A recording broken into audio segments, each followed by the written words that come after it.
হাই, এইটো মোৰ first voice over video'. আজি মই বনাম আনাৰসৰ চাটনি। আনাৰসখিনি কাৰণে ভালদৰে সৰু সৰুকৈ কুটি ল'ব লাগিব। তাৰপিছত কেৰাহীত তেল দিব লাগিব। তাত আপোনালোকে শুকান জলকীয়া দিব পাৰিব। দি অকণমান বেহাৰখিনি যেতিয়া গৰম হ'ব, মানে যেতিয়া ফুটিব ধৰিব, তেতিয়া তাত আপোনালোকে আনাৰসখিনি এড কৰি দিব। মোৰ অকণমান কাটাত ডাঙৰ হ'ল, আপোনালোকে মিহি মিহিকৈ কাটি ল'ব। লৈ সেইখিনি ধুনীয়াকৈ মিক্স কৰি ল'ব। তাৰপাছত তাত বেলেগ মছলাৰ মানে কোনো দৰকাৰ নাই। তাত নিমখ দিব আপোনালোকৰ পৰিমাণ অনুসৰি। তাৰপাছত হালধি এড কৰিব। এড কৰি সেইখিনি ভালদৰে মিক্স কৰি ল'ব।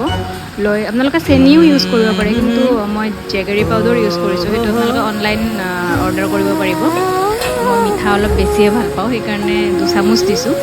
দি ভালদৰে সেইটো মিক্স কৰি লৈ কিনে আপোনালোকে অকণমান তাত পানী দিব পাৰে। পানী দি উঠি তাত ধুনীয়াকৈ এখন ঢাকনি দি দিব। ঢাকনি দি আপোনালোকে 3-4 মিনিটমান ৰাখিব। ৰাখি তাৰপাছত ঢাকনিখন উঠাই দিব।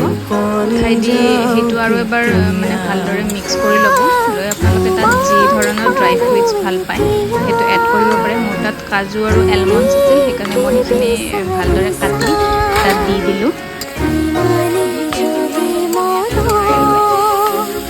তাত মোৰখিনি অকণমান ডাঙৰ হৈ আছিল, সেইকাৰণে মই মেচাৰেৰে মেচ কৰি দিলোঁ। আপোনালোকে সৰুকৈ যদি কাটে তেতিয়াহ'লে নিজেই সিজি যাব। তাৰপাছত অকণমান সময় থাকিব দি সেইখিনি নমাই ল'লোঁ।